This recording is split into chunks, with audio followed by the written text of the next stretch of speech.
What's up, nerds and nerdettes and wee little nerdlings all? Your buddy Big Johnny G from Two Gun Pixie Presents Legendary Gaming is back again! Ha-ha!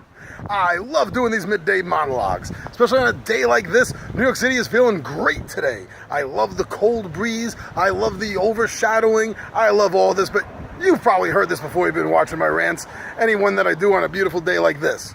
Anyway, I've had something on my mind, something I've been thinking about for the last couple of days after a conversation that I've had with the board game Renegade. Jeremiah is a great guy. If you don't already subscribe to his YouTube channel, please go check out the board game Renegade. He's a great guy, does great reviews. I just love hanging with him. I love talking with him. And this midday monologue all came about because of a conversation that me and Jeremiah recently had.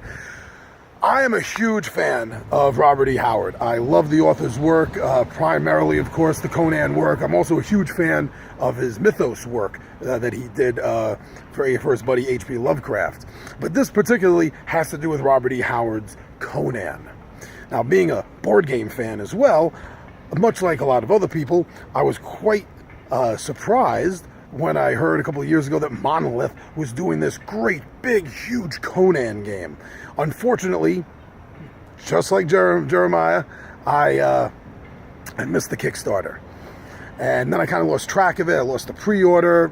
It all went to shit.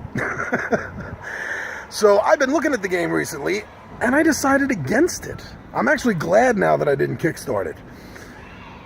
On the other side of the fence is Jeremiah, who is totally upset that he missed out the Kickstarter, and has seen this game played, and is totally he just can't wait to get it in his collection, get it on his game table.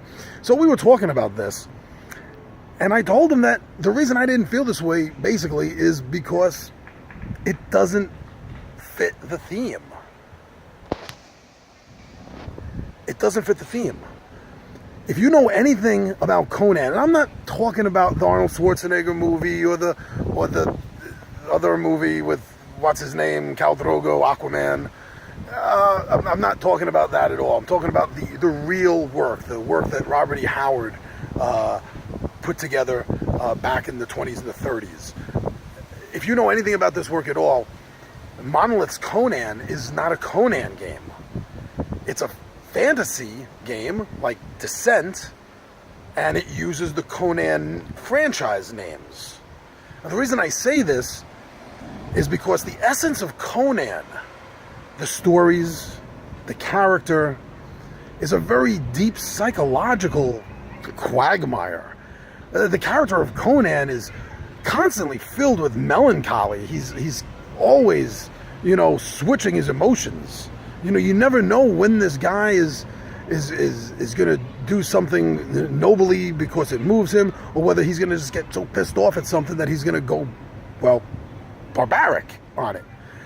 He definitely has some deep-seated psychological problems, and these actually come through in the stories, very much so. And another thing about the Robert E. Howard stories is they're not just about Conan. Conan is a force during this Hyborian age, and there's an entire world of stories going on around him. The kings of these city-states, of these kingdoms, have their own Machiavellian motions going on all around him, and many a times they try to manipulate Conan to doing something for them, whether they outright pay him and tell him what he's doing, or if they, more subtly con him and manipulate him into doing something that's going to benefit them and their cause. And most of the time the cause is war.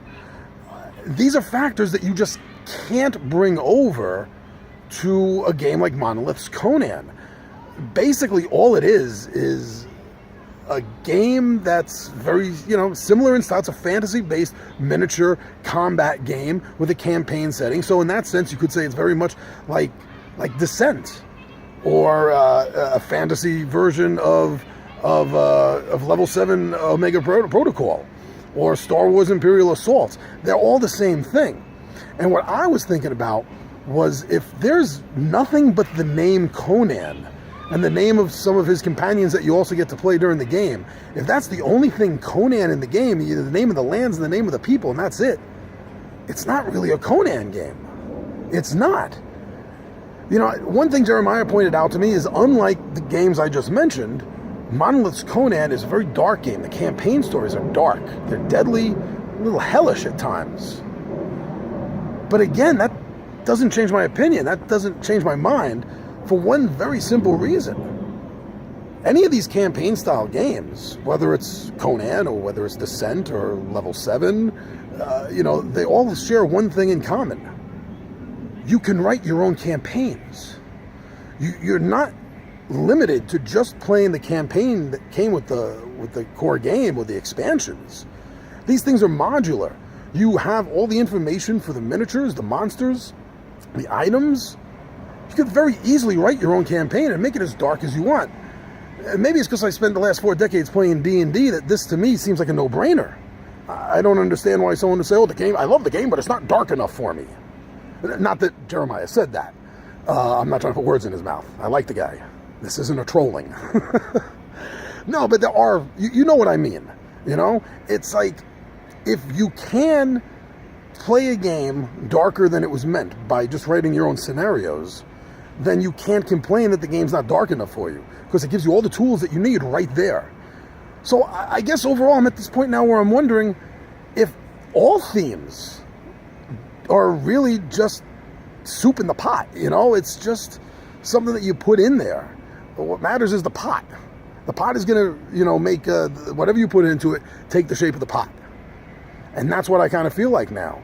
How many of these games that if you took out the names of the characters and the places, the things that made it specific to a franchise, such as Star Wars or Conan, if you just took all of that out and put in your own made-up names and places, but you kept the same game rules, the same mechanisms for the game mechanics, everything else is still the same, isn't it still just as good as a game?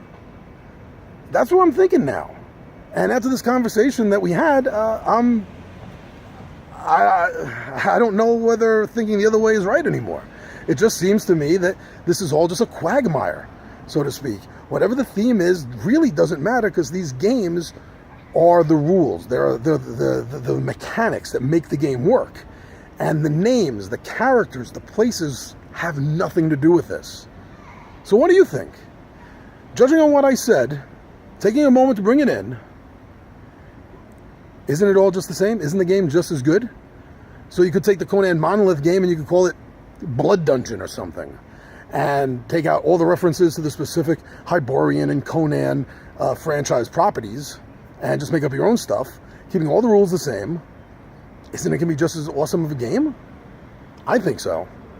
But there is one game out there that I think captures the Robert E. Howard Conan experience better than any other game out there. Now, if you're a fan of Robert E. Howard's work, if you are a fan of Conan, then I honestly say the game you're going to have to invest in is Age of Conan by Ares Games. I think it was originally published by Fantasy Flight Games, and now Ares has control of it.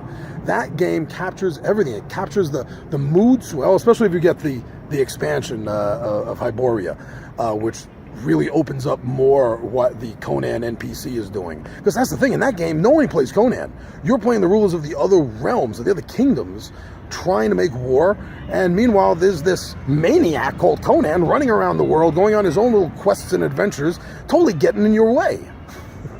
And with the expansion, they really opened up his moods, his attitudes, his melancholy really comes through. And that game, to me, feels more like a Robert E. Howard Conan novel than any other game, including Monolith's Conan. But again, that's because Monolith's Conan has nothing to do with Conan other than names. Place names, character names, that's it. So what do you think? In light of what I said, are themes really just an illusion? Anyway, Two Gun Pixie, don't forget to subscribe to us here on YouTube.